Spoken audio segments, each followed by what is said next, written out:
بسم اللہ الرحمن الرحیم۔ السلام علیکم، welcome to my channel Urdu stories by Zeeshan. مباحلہ قرآن مجید میں یہ لفظ لعن و نفرین اور بددعا کے لیے استعمال ہوا ہے، یعنی حق و باطل کی تشخیص کی خاطر ایک دوسرے کی ہلاکت کے لیے بددعا کرنا۔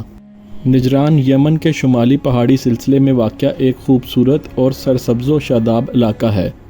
اس علاقے میں عیسائیوں کی ایک بڑی تعداد آباد تھی، جو کہ مالی لحاظ سے بہت دولت مند اور خوشحال بھی تھی۔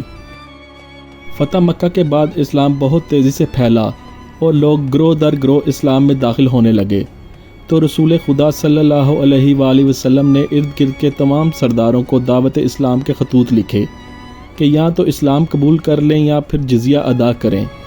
آپ صلی اللہ علیہ وآلہ وسلم کا یہ پیغام نجران کے عیسائی سردار کے پاس پہنچا تو اس نے نجران کے بزرگ پادریوں کو بلایا اور حضور صلی اللہ علیہ وسلم کا خط دیا۔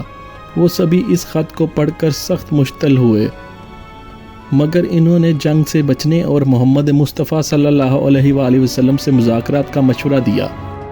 چنانچہ 14 بزرگ پادریوں پر مشتمل ایک قافلہ مدینہ منورہ روانہ کیا گیا۔ جب یہ لوگ مدینہ منورہ پہنچے اور مسجد نبوی میں ملاقات کے لیے حاضر ہوئے تو رحمت عالم صلی اللہ علیہ وآلہ وسلم نے ان کی طرف سے منہ پھیر لیا، کیونکہ ان کے لباس زرق برق اور فاخرہ تھے، اور وہ لوگ مسجد سے باہر نکل آئے۔ حضرت علی علیہ السلام نے ان کو ملاقات نہ کرنے کی وجہ بتائی کہ آپ کے فاخرہ لباس سے غرور و تکبر اور ذہنی برتری کا احساس نمایاں ہوتا ہے، اور عام سادہ لباس پہن کر آنے کا مشورہ دیا۔ چنانچہ وہ لوگ سادہ لباس پہن کر آئے اور آقائے دو جہاں صلی اللہ علیہ وآلہ وسلم سے کافی تفصیلی مذاکرات، بحث مباحثہ اور سوال و جواب ہوئے۔ حضرت رسول خدا صلی اللہ علیہ وآلہ وسلم نے ان کو لاکھ سمجھایا، دلائل دیے کہ حضرت عیسیٰ علیہ السلام خدا کے بیٹے نہیں، حضرت آدم علیہ السلام کی مثال دی، مگر عیسائی نہ مانے۔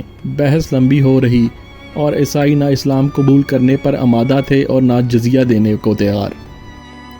اس موقع پر اللہ تعالیٰ کی طرف سے سورہ آل عمران کی آیت نمبر 61 کا نزول ہوا، جس کا ترجمہ کچھ یوں ہے: پھر اے میرے حبیب، آپ کے پاس علم آ جانے کے بعد جو آپ سے حضرت عیسیٰ کے بارے میں جھگڑا کرے تو آپ ان سے کہہ دیجئے کہ آؤ ہم اپنے بیٹوں کو لاتے ہیں، تم اپنے بیٹوں کو، ہم اپنی عورتوں کو لاتے ہیں، تم اپنی عورتوں کو، ہم اپنے نفسوں کو، تم اپنے نفسوں کو لاتے ہیں، اور جھوٹوں پر اللہ کی لعنت بھیجتے ہیں۔ عیسائی پادریوں نے یہ بات قبول کر لی۔ مقام اور جگہ کا تعین ہو گیا۔ آپ صلی اللہ علیہ وآلہ وسلم نے حضرت سلمان فارسی کو 24 ذی الحج 10 ہجری کی نماز فجر کے بعد ایک سرخ قالین اور 4 لکڑیاں دے کر مقررہ میدان میں بھیجا اور ایک سائبان کھڑا کرنے کا حکم دیا۔ اہل اسلام کے تمام بڑے اور نامی مفسرین سمیت علامہ زمخشری، علامہ فخر الدین رازی، علامہ جلال الدین سیوطی نے تفسیر در منصور میں اور علامہ بیضاوی نے اس آیت کی تفسیر میں لکھا ہے کہ محمد مصطفیٰ صلی اللہ علیہ وآلہ وسلم اس شان سے گھر سے نکلے کہ امام حسین علیہ السلام کو بغل میں اٹھائے اور امام حسن علیہ السلام کو انگلی سے پکڑے ہوئے تھے۔ جناب سیدہ فاطمۃ الزہرا سلام اللہ علیہا آپ صلی اللہ علیہ وآلہ وسلم کے پیچھے اور ان کے پیچھے حضرت علی علیہ السلام تھے، اور یہاں پر آپ صلی اللہ علیہ وآلہ وسلم نے ایک حدیث بیان فرمائی۔ صحیح بخاری سمیت دیگر حدیث کی کتب میں حضرت سعد بن ابی وقاص سے مروی ہے کہ آپ صلی اللہ علیہ وآلہ وسلم نے فرمایا: اے اللہ، جس طرح ہر نبی کی اہل بیت ہوتے ہیں، یہ میرے اہل بیت ہیں، تو انہیں ہر برائی اور نجاست سے دور رکھ اور پاک و پاکیزہ فرما۔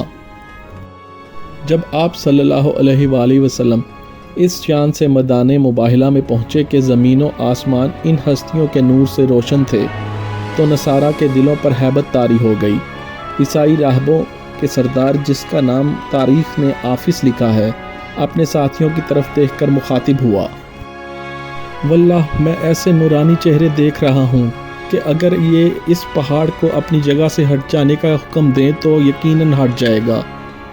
عافیت اسی میں ہے کہ مباحلے سے ہاتھ اٹھا لو، ورنہ قیامت تک نسل نصارہ کا خاتمہ ہو جائے گا۔ اور یوں نجران کے نصارہ نے جزیہ دینا قبول کر لیا۔